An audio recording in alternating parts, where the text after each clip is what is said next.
अब दोस्तों धर्म व्यवस्था में हम पढ़ने वाले हैं ऋग्वेद में पहली बार भारतीय इतिहास में देवी देवताओं का उल्लेख। इससे पहले देवी देवताओं की पूजा की जाती थी, नहीं की जाती थी, इसका कोई प्रूफ हमारे पास नहीं है। हालांकि हड़प्पा सभ्यता काल में पशुपतिनाथ की मूर्ति मिली है, जिसे पिग्गट ने भगवान शिव कहा है, या उन्हें रुद्र कहा है, या उन्हें पशुपतिनाथ कहा है। ये चारों चीज़ें उसके बारे में मानी जाती है। और भारतीय रूढ़िवादी इतिहासकार, हमारे भारत के इतिहासकार ये कहते हैं कि वैदिक काल में मूर्ति पूजा नहीं थी, वैदिक काल में वर्ण व्यवस्था नहीं थी, वैदिक काल में अवतारवाद नहीं था, लेकिन हड़प्पा काल में था। कोई साक्ष्य नहीं है, कोई साहित्यिक स्रोत नहीं है। हड़प्पा की लिपि आज तक दुनिया में कोई ऐसा व्यक्ति नहीं हुआ जो हड़प्पा की लिपियों को पढ़ सके। उसके बाद भी हमारे भारतीय इतिहासकार, यहाँ सारी चीज़ें हैं, यहाँ वर्ण व्यवस्था है, हालांकि यहाँ मूर्ति पूजा नहीं है, यहाँ पर अभी छुआछूत और अस्पृश्यता नहीं है, यहाँ पर अभी परलौकिक शक्तियों में विश्वास नहीं है, धर्म उपयोगितावादी है, धर्म यहाँ पर प्रकृतिवादी है, यहाँ पर ऐसी कोई चीज़ नहीं है। और हड़प्पा काल में भी ऐसी कोई चीज़ नहीं है, लेकिन रूढ़िवादी इतिहासकार इसको सेव करने के लिए इस वाले पीरियड को बदनाम करते हैं। इसलिए यूरोपीय इतिहासकारों को हमारे भारतीय इतिहास में सही माना जाता है और भारतीय इतिहासकारों के ऐतिहासिक मतों को नकार दिया जाता है। तो दोस्तों अब हम चलते हैं आगे ऋग्वेदिक काल के महत्वपूर्ण देवता। ऋग्वेदिक काल में कई सारे देवता हैं, उन देवताओं में से मुख्य देवताओं को मैं यहाँ पर डिटेल में आपको बताऊंगा, और जो देवता बचेंगे उन देवताओं को हम बाद में कभी पढ़ेंगे, या फिर मैं आपको एक नोट दे दूंगा, आप उस नोट्स में सारे देवता के बारे में पढ़ लेंगे, क्योंकि बुक्स में नहीं दी जाती ये वाली बातें। बुक्स में देवताओं की बातें नहीं की जाती क्योंकि ये माइथोलॉजी लगती है, लेकिन हम देवताओं को भी पढ़ेंगे क्योंकि हमें संस्कृति को जानना है। हमें केवल CSC एग्ज़ाम्स के लिए, UPSC के लिए, PSC के लिए नहीं पढ़ना, हमें हमारे समाज के लिए, देश के लिए पढ़ना है। तो चलिए दोस्तों शुरू करते हैं ऋग्वेदिक कालीन देवी देवताओं को पढ़ना।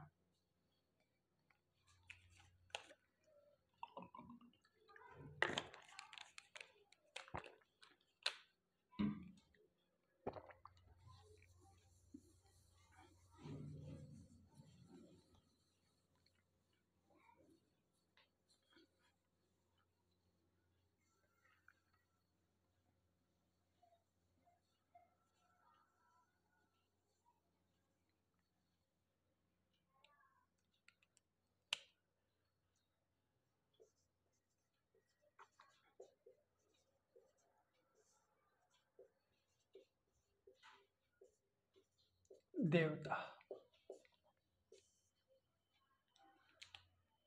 दोस्तों, जो ऋग्वेदिक कालीन देवी देवताओं वाली जो व्यवस्था है, अब थोड़ा कथा टाइप से सुनना, बाद में प्रसाद भी मिलेगा। जो ऋग्वेदिक कालीन देवता हैं, इन ऋग्वेदिक कालीन देवताओं को कई श्रेणियों में विभाजित किया गया। यहाँ पर केवल 33 प्रकार के देवी देवताओं की पूजा की जाती है, और देवी देवताओं को प्राकृतिक शक्ति का सिंबल माना जाता है, प्रतीक माना जाता है, सिंबल ऑफ सुपरनेचुरल पावर्स। यहाँ पर जो दिखता है उसी की पूजा की जाती है, जिस प्रकार हड़प्पा काल में था। यहाँ पर कोई भी अंधविश्वास नहीं है, यहाँ पर किसी भी प्रकार की कोई ऐसी शक्तियों पर भरोसा नहीं किया गया, कोई भी ऐसी सत्ता का विश्वास नहीं किया गया जिसे इन लोगों ने देखा ना हो। इन्हें जो दिखता है ये उसी की पूजा करते हैं। दोस्तों ऋग्वेदिक काल में देवताओं को 3 श्रेणी में बांटा गया है। सबसे पहले पृथ्वी के देवता,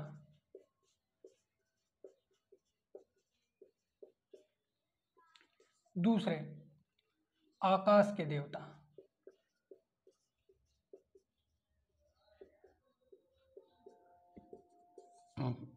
तीसरे हमारे अंतरिक्ष के देवता।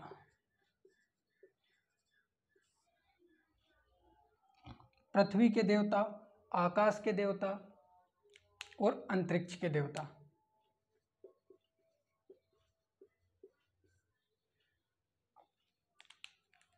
दोस्तों यहाँ पर जितने भी देवता हैं ये पुरुष प्रधान हैं। यहाँ पर हम जितने भी देवताओं को पढ़ेंगे ये पुरुष प्रधान है, अर्थात ये सर्वाधिक पुरुष हुआ करते हैं। यहाँ पर महिलाओं और पुरुष में थोड़ी सी असमानता देखने को मिली है, क्योंकि देवता जो हैं यहाँ पर ना तो अभी शक्ति पूजा है, ना यहाँ पर अभी किसी देवी को महत्वपूर्ण स्थान दिया गया है। यहाँ पर अभी ब्रह्मा विष्णु महेश भी इम्पोर्टेंट नहीं है। यहाँ सर्वाधिक महत्वपूर्ण देवता इंद्र है। ऋग्वेद का सर्वाधिक महत्वपूर्ण देवता इंद्र है, और देवता प्रकृति की शक्ति के प्रतीक होते हैं। देवता पुरुष प्रधान होते हैं, और ये जो दिखता है उसी की पूजा करते हैं, जो नहीं दिखता उसको ये नकार देते हैं। यहाँ पर ऋषि परंपरा में ये विशेषता जरूर है। दोस्तों अब बात ये आती है कि हमने भारतीय इतिहास में वैदिक काल से पहले किसी देवी देवता का नाम नहीं सुना। हमने कभी इंद्र का नाम नहीं सुना। हमने हालांकि पशुपति नाथ का नाम सुना है, भगवान शिव का नाम सुना है, लेकिन उसके बाद हमने कभी ना इंद्र का नाम सुना, ना हमने कभी अग्नि देवता का नाम सुना, ना हमने कभी नातस्य का, ना हमने कभी धव का, पूषण का, हमने इन किसी देवता का नाम। तो ये अचानक से भारत में कहाँ से है? ये ऋग्वेदिक काल में ये जो लोग इन देवताओं की पूजा कर रहे हैं, ऋषि परिवार जो इस वेद में मंत्रोच्चारण द्वारा भावनाओं पर आधारित जो पूजा कर रहे हैं देवी देवता की, ये देवी देवता अचानक से कहाँ से जन्म ले रहे हैं? तो दोस्तों ऋग्वेद का जो सबसे महत्वपूर्ण देवता है इंद्र, इंद्र को डिटेल में पढ़ते हैं कि ये इंद्र क्या है। ऋग्वेद का सबसे महत्वपूर्ण देवता इंद्र, जिसकी प्रशंसा में 250 सूक्त लिखे गए हैं। इस देवता का जन्म भगवान विष्णु कहें हम, या हम देव पुरुष कहें, उस देव पुरुष के मुख से हुई है। एक ये फैक्ट हमें ऋग्वेद में देखने को मिला है। दूसरा फैक्ट कि इस समय जो ऋषि परंपरा के लोग हैं, इस समय जो ऋषि हैं, ये भौगोलिक जो परिवर्तन होते हैं कि धूप निकल रही है, धूप जिसे हम भारत में घाम कहते हैं, जो धूप निकल रही है ये क्यों निकल रही है, आखिर ये हवाएं क्यों चल रही है, आखिर ये पानी क्यों गिर रहा है, तो ये चीज़ें आर्यों को नहीं पता थी। तो आर्यों ने देखा कि पानी गिर रहा है, चलो इंद्र को मान लो कि पानी इंद्र गिराता है। ये आर्य शर्मा ने लिखा है कि इंद्र देवता हो चाहे अग्नि देवता हो, क्योंकि आर्य इन प्राकृतिक शक्तियों से परिचित नहीं थे, इसलिए उन्होंने इन्हें देवताकृत मान लिया। लेकिन आज के समय में हमारे पास सारी भौगोलिक चीज़ें हैं, हमें पता है कि पानी क्यों गिरता है, हमें पता है कि धूप क्यों निकलती है, हमें पता है कि हवाएं क्यों चलती है। तो दोस्तों उस समय इन्हें नॉलेज नहीं था, और नॉलेज नहीं होने के कारण ऐसा मान लिया गया कि इंद्र वृष्टि के देवता हैं, वृष्टि के देवता, वृष्टि या बरसात के देवता। इंद्र को ऋग्वेद में पुरंदर, दुर्ग तोड़क, आवासीय इकाइयों का विनाशक, अनार्यों का शत्रु और दस्युओं का संहारक बताया गया है। अनार्यों का शत्रु, दस्युओं का संहारक, आवासीय इकाइयों का विनाशक, पुरंदर, और अत्यधिक सोमरस, 24 घंटे सोमरस पीने के कारण इन्हें सोमापा भी कहा गया है। दोस्तों जो सीरियल्स में हम देखते हैं ये वही देवराज इंद्र हैं। बाद में इनसे सत्ता छीन ली गई सीरियल्स के हिसाब से, और ब्रह्मा विष्णु महेश खुद मैदान में उतरे सत्ता को चलाने के लिए, ऐसा माना जाता है। तो दोस्तों इंद्र को सोमापा कहा गया। इनकी प्रशंसा में 250 सूक्त हैं। इन्हें वृष्टि का देवता माना गया है, और आर्यों ने सोमरस पिला पिला के, सोमरस का लालच दे देकर इंद्र से दस्युओं की हत्या की प्रार्थना की है, अनार्यों की हत्या की प्रार्थना की है, और इन्हें उन्होंने अपना सर्वश्रेष्ठ सेनापति माना है। आर्यों के सर्वश्रेष्ठ सेनापति इंद्र हुआ करते थे। दोस्तों ये थे हमारे इंद्रदेव, ये वृष्टि के देवता हैं, इन्हें सोमापा कहा गया है। दोस्तों इस काल में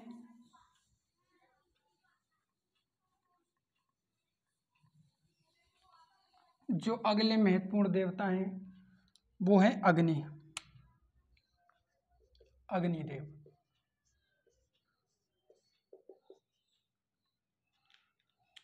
दोस्तों अग्निदेव एक देवता के रूप में ऋग्वैदिक काल में उभरे हैं। इससे पहले अग्नि को देवता नहीं माना जाता था, क्योंकि आग की खोज आदि मानवों ने की, और आदि मानव के काल से ही आग मनुष्य के लिए एक महत्वपूर्ण स्रोत रहा है, एक महत्वपूर्ण प्राकृतिक स्रोत रहा है।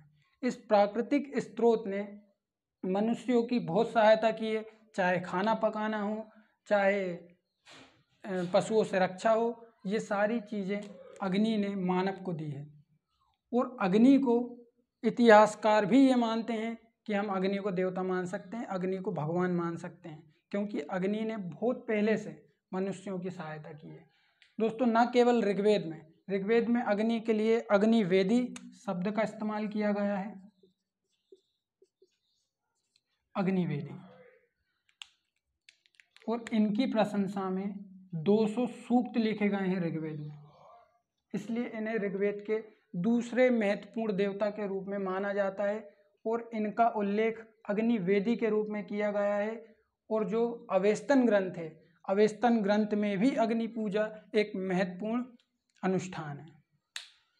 दोस्तों हम दिया क्यों जलाते हैं, ये भी ऋग्वेद में लिखा है।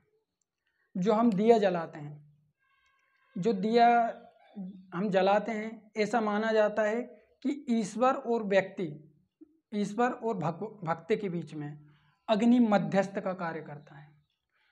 ऋग्वेद में ये लिखा है कि जो हम होम करते हैं कंडे की आगी पर, कंडे को हम जलाकर उस पर जो होम करते हैं, उस पर जो धूप छोड़ते हैं, ये धूप से जो धुआं उत्पन्न होता है, ऐसा माना जाता है कि इस धुएं के माध्यम से हमारे ईश्वर तक हमारी सारी प्रार्थनाएं पहुंचती है, हमारी सारी प्रार्थनाएं ईश्वर तक पहुंचती है। दोस्तों हड़प्पा काल में अग्नि पूजा की जाती होगी या नहीं की जाती होगी, इस पर अभी विद्वान संदेहास्पद हैं, उन्हें अभी संदेह है इस बात पर। हालांकि कई स्थानों पर, कालीबंगा हो, लोथल हो, इन स्थानों पर हमें अग्निकुंड और अग्नि पूजा के साक्ष्य मिलते हैं, लेकिन अग्नि पूजा सच में की जाती होगी, इसको अभी लेजेंड्स ने डिफाइन नहीं किया है, तो हम अभी उसके बारे में कुछ नहीं कह सकते। लेकिन होमर के ग्रंथों में, अवेस्तन ग्रंथों में और ऋग्वेद में अग्नि पूजा एक महत्वपूर्ण अनुष्ठान है। अग्नि को मध्यस्थ का देवता माना गया है, और कई बार एग्जाम में पूछा गया है कि मध्यस्थ का देवता किस ऋग्वेदिक कालीन देवता को माना जाता है, तो वो है दोस्तों हमारे अग्नि देवता। यही है हमारी अग्नि पूजा। और दोस्तों अग्नि पूजा न केवल हमारे भारत में, बल्कि ईरान, यूक्रेन, दक्षिणी रूस, इन सारे स्थानों पर मर्जियाना संस्कृति में, एंड्रोनोवा संस्कृति में की जाती थी। इसलिए आर्यों को अग्नि पूजा के आधार पर हमने ईरानी घोषित किया था, ईरानी सिद्ध किया था।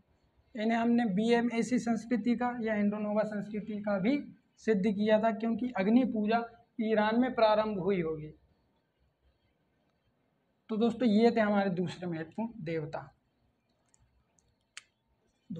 दोस्तों तीसरे महत्वपूर्ण देवता है हमारे वरुण या जल देवता।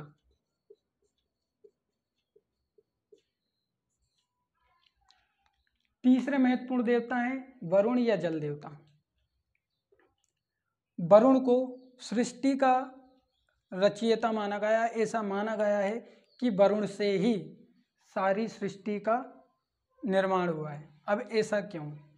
ऐसा इसलिए क्योंकि 71% जो पृथ्वी है वो जल से बनी हुई है। 71% जगहों पर क्या है? पानी है। और ऋग्वैदिक काल में आर्यों को समुद्र का ज्ञान नहीं था। हालांकि उन्होंने समुद्र को देखा है और उन्होंने समुद्र को एक विशाल जलराशि कहा है। उन्होंने समुद्र को पुर कहा है। पुर का अर्थ यहाँ पर कोई शहर या गांव नहीं है, पुर का अर्थ है समुद्र। और उस समुद्र की विशालता को देखकर उन्होंने ये कहा कि ये तो वरुण देव हैं, और वरुण देवता ने ही सारी पृथ्वी की रचना की है, और इन्हें एक रचयिता के रूप में ऋग्वेद में माना गया है। इनकी प्रशंसा में 144 सूक्त लिखे गए हैं। 144 सूक्त वरुण देवता की प्रशंसा में लिखे गए हैं। दोस्तों, सोम हम पढ़ चुके हैं। इसके बाद एक देवी, एक महत्वपूर्ण देवी है हमारे पास,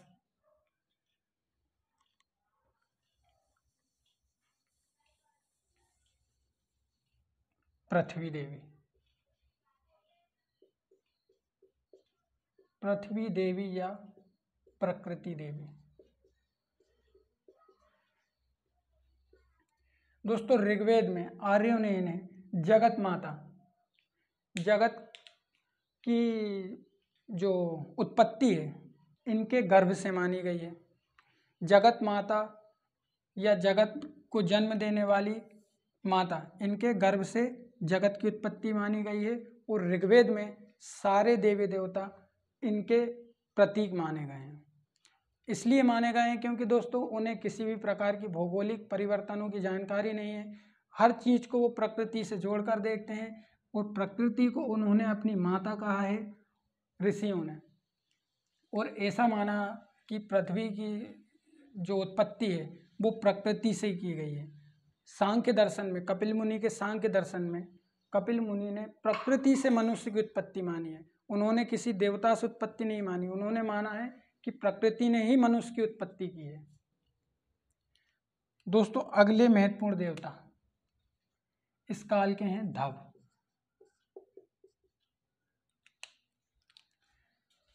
दोस्तों, अगले महत्वपूर्ण देवता हैं धव। धव इसलिए महत्वपूर्ण है क्योंकि आर्यों ने इन्हें सबसे प्राचीन देवता बताया है। आर्यों के सबसे प्राचीन देवता धव हैं, और धव को आर्यों ने अपना पिता कहा है। आर्यों ने इन्हें अपना पिता माना है क्योंकि ये सबसे प्राचीन देवता हैं। दोस्तों, अगले महत्वपूर्ण देवता है हमारे पूषण। अब पूषण क्यों महत्वपूर्ण है? दोस्तों, पूषण इसलिए महत्वपूर्ण है कि पूषण को शूद्रों का देवता माना गया उत्तर वैदिक काल में। इस काल में पूषण ये पशुओं के संरक्षक देवता हैं। ये पशुओं के संरक्षक देवता हैं, और इन्हें उत्तर वैदिक काल में जानवरों का देवता बना दिया गया। क्यों? क्योंकि शूद्रों को जानवरों से भी निम्न माना गया। अनार्यों को तो पहले ही सत्ता से बाहर कर दिया गया, और इसलिए पूषण को ये इम्पोर्टेंट मानते हैं। अब दोस्तों, इतने सारे देवता हैं हमारे, जिनमें से महत्वपूर्ण देवता मैंने बताया आपको इंद्र, वरुण, मित्र और मित्र नहीं बताया, मित्र। दोस्तों, अगले महत्वपूर्ण देवता हैं मित्र और मरुत। दोस्तों, ये दोनों भी इस काल के महत्वपूर्ण देवता हैं।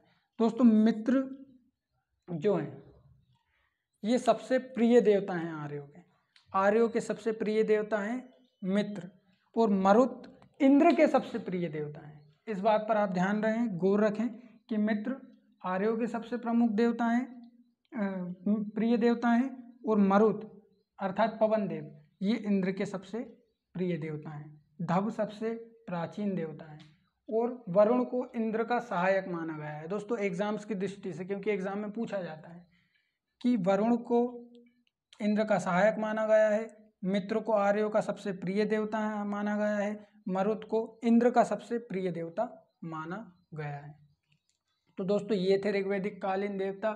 इनमें अरण्यानी है जो वन की देवी है, इनमें ऋहु है, क्षेत्रपति है, ऐसे कई सारे देवता हैं। ऐसे कुल मिलाकर 33 देवताओं की पूजा की जाती थी। अवतारवाद पर विश्वास नहीं था, मोक्ष पर विश्वास नहीं था, और ना ही यहाँ पर मूर्ति पूजा थी। हालांकि पूर्व आर्य काल में मूर्ति पूजा का प्रारंभ माना जाता है, लेकिन इस काल में मूर्ति पूजा नहीं की गई, मंदिरों में देवताओं को या देवियों को नहीं रखा गया। तो दोस्तों ये थे हमारे ऋग्वैदिक कालीन देवता।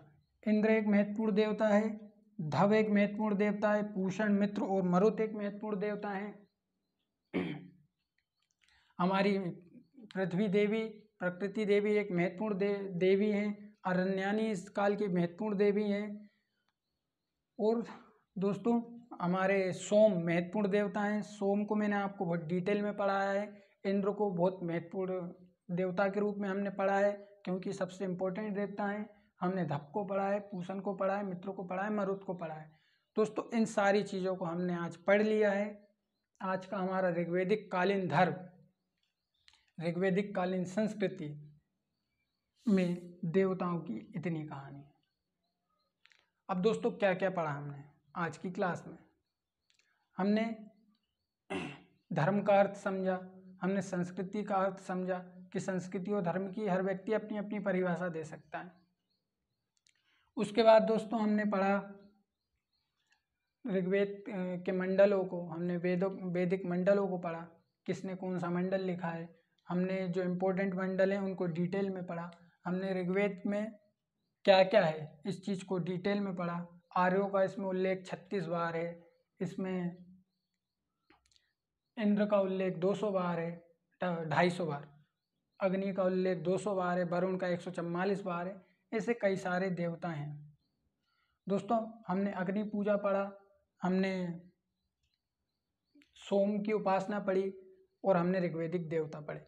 दोस्तों एक और महत्वपूर्ण चीज़ है ऋग्वैदिक धर्म को लेकर, वो है दोस्तों स्वास्तिक चिन्ह।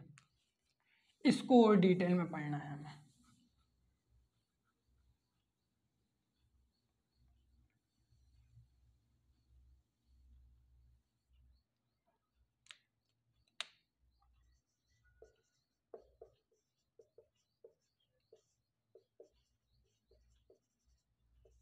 स्वास्तिक चिन्ह। दोस्तों जो स्वास्तिक चिन्ह है, कहीं भी आप कहीं भी करवाओ, चाहे आप कथा करवाओ, चाहे आप भागवत करवाओ, स्वास्तिक चिन्ह, षोडश मातृका, नवग्रह और कलश, ये तो लगता ही है। और इसी को हम आडंबर कहते हैं, कर्मकांड कहते हैं, जो इस काल में नहीं हुआ करता था। यहाँ पर ना कोई नवग्रह बनाया जाता है, हालांकि ये लोग यज्ञ करते हैं, ये लोग आहुति देते हैं, ये लोग ये सारी चीज़ें करते हैं, लेकिन यहाँ पर कोई आडंबर, कोई कर्मकांड नहीं किया जाता। हालांकि आर्यों को कर्मकांड पर आधारित माना जाता है, लेकिन इस काल में ये वाली सारी चीज़ें हमें देखने को नहीं मिलती।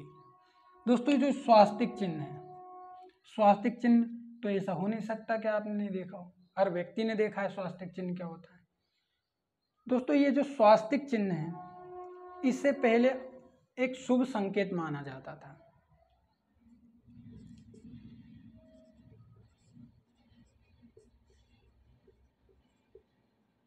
शुभ संकेत, पहले इसे शुभ संकेत माना जाता था।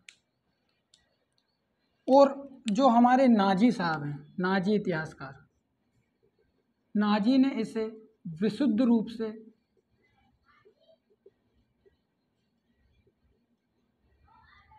आर्य संस्कृति का माना कि ये 100% आर्य संस्कृति का है, ये नाजी ने कहा। तो मेके साहब ने कहा कि तुम झूठ बोलते हो। तो इसने गुस्से में पूछा ऐसा क्यों भाई, कौन सी गलत बात बोल दी।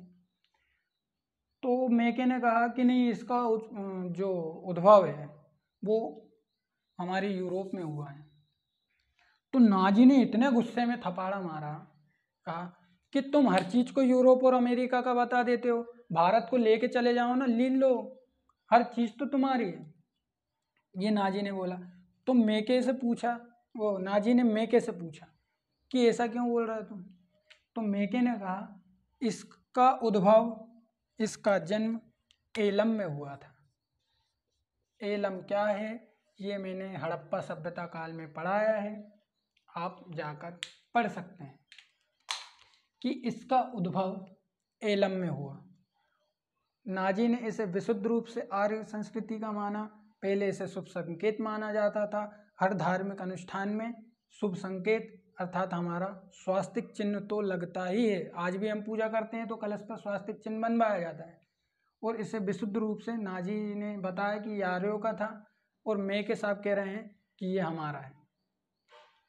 बाद में क्या हुआ, बाद में इसे आर्य संस्कृति का एक हिस्सा माने जाने लगा और आगे चलकर ये ब्राह्मणवादी संस्कृति का पूरा के पूरा हिस्सा बनकर रह गया। अब कभी भी पूजा होगी तो ये तो लगेगा ही। क्यों? क्योंकि ब्राह्मण को आप पूजा करने बुलाओगे, मीडिएटर को आप बुलाओगे किसी भी, और वो मीडिएटर, वो ब्राह्मण या पंडित आपसे कहेगा कि स्वास्तिक चिन्ह बनाओ। स्वास्तिक चिन्ह का जन्म ऋग्वैदिक काल से पहले का है और लगभग 4000 से 45,000 साल पहले का, 4000 से 4500 साल पहले का स्वास्तिक चिन्ह को बताया जाता है। पहले इसे शुभ संकेत माना जाता था। नाजी ने इसे विशुद्ध रूप से आर्य संस्कृति का कहा। मेके ने कहा कि इसका उद्भव एलम में हुआ है और बाद में ये ब्राह्मण संस्कृति का या ब्राह्मणवादियों का चिन्ह माना जाने लगा, ब्राह्मणवादियों का।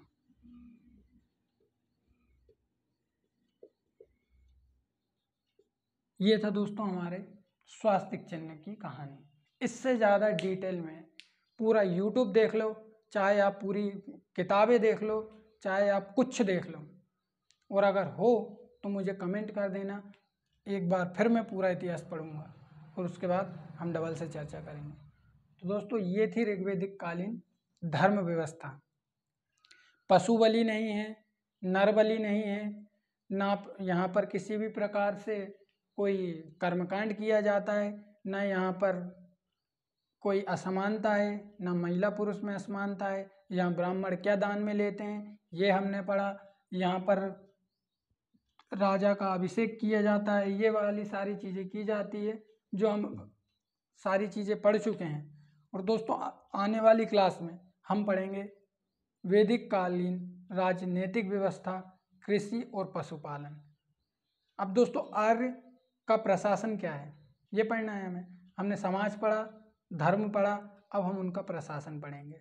दोस्तों अगली वीडियो में मिलते हैं। आप चैनल को सब्सक्राइब करके रखें, वीडियो को लाइक ज़रूर करें और मैं आपसे हाथ जोड़कर रिक्वेस्ट करता हूँ कि आप वीडियो को पूरा देखा करें और उसके बाद आप कमेंट करें। आपको जो समझ में ना आए आप मेरा नंबर लें, आप मुझसे डायरेक्ट कॉल पर बात करें या आप मुझसे डायरेक्ट इंस्टाग्राम या फेसबुक पर बात करें। तो दोस्तों मिलते हैं अगली वीडियो में। आज के लिए इतना काफ़ी है। अच्छे से पढ़ें और अपना ध्यान रखें, अपने आसपास सफाई रखें। तो दोस्तों बेस्ट ऑफ लक, मिलते हैं।